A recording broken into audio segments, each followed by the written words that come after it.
Assalamualaikum warahmatullahi wabarakatuh. Masih bersama aku di sini di channel Rally Jamur Jaya Makmur ya. Di channel yang selalu membahas seputar budidaya jamur merang ya, terutama di Indonesia, terutama jamur merang inilah intinya gitu ya, Bro.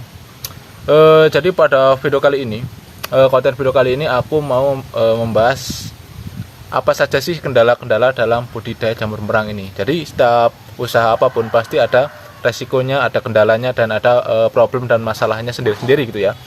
Jadi misalkan buat teman-teman atau rekan-rekan semua yang udah menjalankan budidaya jamur merang dan ataupun yang mau melakukan budidaya jamur merang, kalian wajib banget menyimak video ini, karena di video ini kalian akan tahu apa aja sih kendala-kendala dalam budidaya jamur merang itu ya. Oke, langsung saja kendala yang pertama yaitu masalah ini, Bro. Cuaca ini, Bro ya. Cuaca itu sangat berpengaruh banget ya buat jamur merang. Kenapa? Karena jamur itu tumbuh pada cuaca yang lembab atau dingin. Sedangkan misalkan di Indonesia ini akan memiliki dua musim ya, penghujan dan kemarau. Tapi anehnya di bulan ini, bulan Desember, di sini panas, Bro. Jadi kan sangat aneh sekali ya. Seharusnya di bulan-bulan ini adalah bulan bagus-bagusnya jamur di musim hujan, tapi anehnya ini malah panas. Jadi bisa menjadi sebuah penghambat atau permasalahan dalam budidaya jamur merang ya. Kenapa? Karena kalau misalkan cuaca yang terlalu panas, itu jamur tumbuhnya kurang maksimal ya, kurang memberikan hasil yang maksimal ya. Biasanya di musim panas ini banyak sekali para petani yang mengeluhkan ya kita tahu sendiri, mau tanaman apapun pasti memerlukan air, maupun jamur juga memerlukan air ya, atau kelembapan. Kalau cuacanya panas seperti ini menjadi sebuah kendala. Kenapa? Karena problemnya itu di sini, Bro. Cuaca yang terlalu panas itu menyebabkan suhu kumbung yang terlalu panas, sehingga menyebabkan jamur itu susah tumbuh atau bahkan tidak mau tumbuh ya. Nah, itu poin yang pertama gitu ya, yaitu masalah cuaca. Karena cuaca panas itu menghambat pertumbuhan jamur merang, bahkan bisa tidak tumbuh ya. Nah, itu kalau misalkan di musim hujan, nah itu malah lebih bagus ya, teman-teman. Jadi kalau musim hujan itu adalah musim di mana petani jamur biasanya berjaya ya. Kenapa? Karena cuaca musim hujan itu sangat bagus sekali untuk pertumbuhan jamur ya. Nah, itu poin yang terpenting ya, yaitu yang pertama atau penghambatnya itu cuaca di musim kemarau atau musim panas itu sangat berpengaruh besar ya. Nah, kedua yaitu kendala atau permasalahannya. Yang kedua yaitu media. Media ini biasanya nih teman-teman, misalkan kalau kalian menggunakan media jerami, kalian harus mempunyai stok ya. Kenapa? Karena kalau misalkan musim padi itu kan musiman, misalkan setahun misalkan 2 kali. Nah, kalau kalian stoknya habis, otomatis kalian nggak bisa produksi kembali. Nah, itu menjadi sebuah penghambat atau kendala ya, yaitu kesusahan mencari media. Nah, itu misalkan kalau teman-teman semua menggunakan media kapas, tapi dari stok pabriknya limbah kapas itu nggak ada atau habis. Nah, itu bisa menjadi sebuah kendala juga ya. Sama halnya dengan media tangkos yang seperti saya pakai ini ya. Kalau misalkan sawit lagi trek atau buahnya itu lagi jarang, nah otomatis kita produksinya terhambat atau terhalang lah. Jadi kita nggak bisa produksi terus, karena buah sawit itu sendiri itu nggak buah tiap saat ya, karena itu bakalan ada yang namanya itu trek atau buah senggang ya. Nah, itu menyebabkan tangkos di pabrik itu habis diambil semua oleh para petani jamur merang, sehingga kendalanya itu kita nggak bisa mengambil tangkosnya, kita nggak bisa ngambil media, jadi kita jadi bingung, kemudian kita tidak bisa melakukan produksinya itu, teman-teman. Nah, itu kendala yang kedua itu tadi media. Ketiga yaitu faktor kita kurangnya ilmu atau cara-cara budidaya jamur merang yang lebih spesifik dengan hasil yang lebih stabil gitu ya.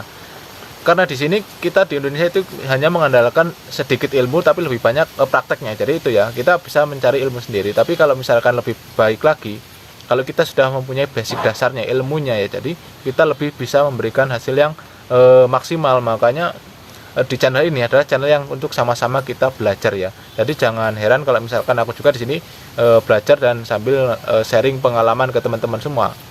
Jadi karena faktor kendalanya itu ilmu, jadi kita nggak bisa memberikan perluasan apa yang kita dapat lah. Misalkan kita dalam budidaya jamur merang, kita nggak tahu mungkin cara lain yang harus dilakukan supaya memberikan hasil yang maksimal gitu ya, teman-teman. Jadi kendala yang ketiga itu tadi yaitu ilmu ya, teman-teman. Yang keempat ini atau yang terakhir yaitu masalah pemasaran ini, teman-teman. Jadi teman-teman, sebelum melakukan atau mau memulai budidaya jamur merang, kalian lihat dulu prospeknya bagaimana, pemasarannya bagaimana. Jadi kalian jangan asal budidaya jamur merang kalau nggak tahu pemasarannya bagaimana ya. Jadi takutnya ini aku punya pengalaman juga nih teman, aku punya sharing dari salah satu teman aku, rekan di jamur, yaitu di mana kemarin ya, Bangka kalau nggak salah itu ya. Nah itu beliau sudah membangun, pertama dia membangun satu kumbung ya, dan ternyata prospeknya bagus. Dia belum tahu prospek kedepannya bagaimana, pasarnya bagaimana. Nah setelah membuat 4 kumbung atau kumbung lebih banyak lagi, ternyata boom, dan dia dikalahkan oleh jamur liar atau jamur sawit liar ya, atau jamur pentol yang tumbuhnya di tangkos liar lah.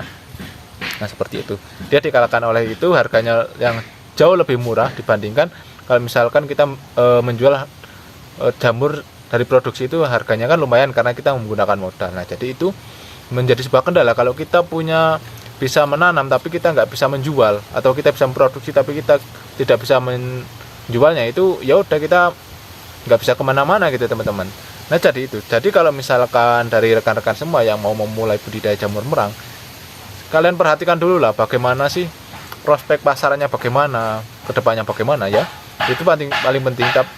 Karena kalau di setiap wilayah itu berbeda-beda ya. Kalau di tempat saya memang sudah ada pengepulnya, jadi nggak perlu pusing bagaimana cara pemasarannya, karena di sini udah ada penampung jamurnya ya teman-teman, udah siap, ada tengkulaknya lah gitu intinya ya, siap menampung jamur seberapa banyak atau seberapa dikit, mau banyak maupun sedikit siap menampungnya. Jadi itu ya teman-teman.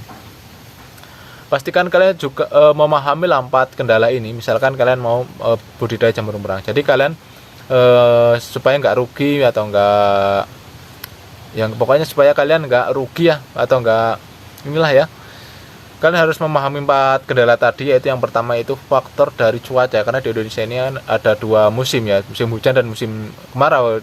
Tapi yang ditakutkan para petani jamur merang yaitu musim kemarau itu tadi teman-teman, suhunya yang nggak bisa diatur. Karena apa? Karena ya memang cuacanya panas dan sulit untuk tumbuh jamur ya. Namun kalau beda lagi, kalau di musim hujan itu jamur lebih cenderung lebih tumbuh merata. Kenapa? Karena cuacanya itu lembab, bagus dan dingin ya. Dingin itu bisa membuat jamur itu tumbuh lebih merata, lebih banyak ya. Nah itu tadi. Yang kedua yaitu faktor media.